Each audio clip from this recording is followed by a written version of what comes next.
નમસ્કાર વિદ્યાર્થી મિત્રો, કેમ છો? મજામાં? અને આજે આપણે ધોરણ 7 વિષય હિન્દી પાઠ 3 આગળના વિડીયોમાં આપણે पहली स्त्री, दूसरी स्त्रियों, तीनों स्त्रियों अपने अपने पुत्र की प्रशंसा कर रही थी ત્યાં સુધી આપણે પાઠ સમજ્યા હતા। હવે આગળના વિડીયોમાં આપણે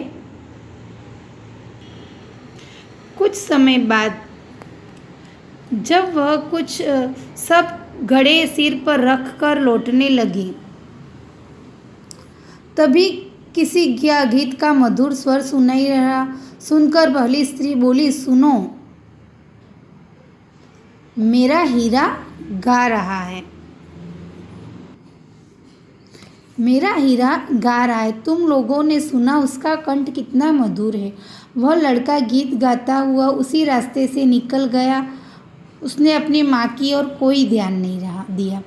इतने में दूसरी स्त्री का बेटा इधर आते हुए दिखाई दिया। दूसरी स्त्री को देखकर गर्व से बोली, देखो, मेरा लाडला बेटा आ रहा। इतना शक्ति में सामर्थ्य, उसकी बराबरी कोई नहीं कर सकता। यह कह ही रही थी कि उसका बेटा भी उसकी ओर ध्यान दिए बिना निकल गया। હવે પહેલી સ્ત્રી અને બીજી સ્ત્રીના બંનેના પુત્ર રસ્તામાં મળે છે, પણ એના ઉપર કંઈ ધ્યાન આપ્યા વગર જ આગળ निकली जाए छे। वे कुछ आगे ही बढ़ी। एकाएक तीसरी स्त्री का बेटा उधर संस्कृत के श्लोक का तीसरी औरत का बेटा भी आया और संस्कृत का श्लोक के पाठ करते हुआ वहाँ से निकल गया। उसने भी अपनी माँ की ओर ध्यान नहीं दिया। એટલે તે કહે છે, देखो, मेरा हीरा, मेरी गोद का हीरा, इसे कौन बृहस्पति का अवतार नहीं कहेगा, परंतु उसका बेटा भी अपनी माँ की ओर देखे बिना चला गया।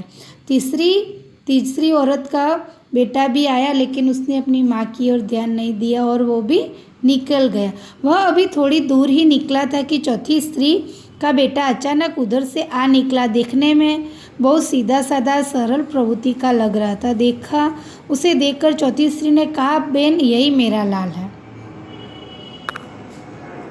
ત્રીજી સ્ત્રીનો પુત્ર થોડોક આગળ જ નીકળ્યો એટલામાં ચોથી સ્ત્રીનો પુત્ર પણ આવ્યો અને તે સીધો સાદો અને સરળ પ્રવૃત્તિનો હતો। એને જોઈને ચોથી સ્ત્રીએ કહ્યું, બહેન, આ મારો લાલ છે।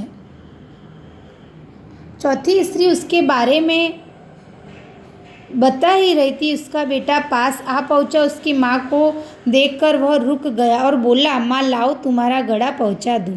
मना करने पर भी माँ के सिर पर से भरा हुआ घड़ा उतार कर सिर पर रखा और घर की ओर चल पड़ा। चौथी स्त्री પોતાના પુત્રના બારામાં કહેતી જતી એટલામાં તો એનો પુત્ર એના જોડે આવી અને એના માથા ઉપર જે ઘડો મૂકેલો હતો પાણીનો એ લઈ અને કીધું કે માં, હું ઘરે મૂકી દઉં। એમ કહીને ઘરની તરફ ચાલી નીકળ્યો।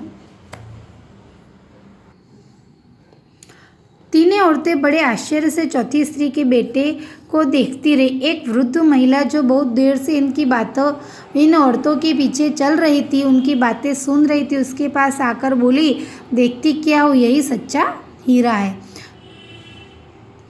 ત્રણેય મહિલાઓને આશ્ચર્ય થયું અને ચોથી સ્ત્રીના બેટાને જોઈ ત્યારે એક વૃદ્ધ મહિલા ત્યાં આ બધાની વાતો સાંભળી જ રહી હતી એટલે કહ્યું, એમને જોડે આવીને કહ્યું, જુઓ છો, આ જ સાચો હીરો છે।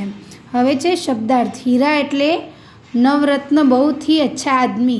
ચહચહાના એટલે કે ચહકના। નીડ એટલે કે ઘોંસલા। કંઠ એટલે કે ગલા। ચાવ એટલે કે પ્રબલ યા ઈચ્છા। પ્રશંસા એટલે કે તારીફ। બરાબરી એટલે કે તુલના। સામર્થ્ય એટલે કે બલ કે યોગ્યતા। પછાડના એટલે કે હરાના કે પટકના કે ગિરના।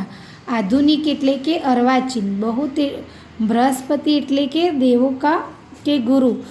साक्षात એટલે કે सामने के समृद्ध के प्रत्यक्ष। निवास એટલે કે घर में रहने का स्थान। टोकना के એટલે કે રોકના યા પૂછતાછ કરના। મધુર એટલે કે મીઠા।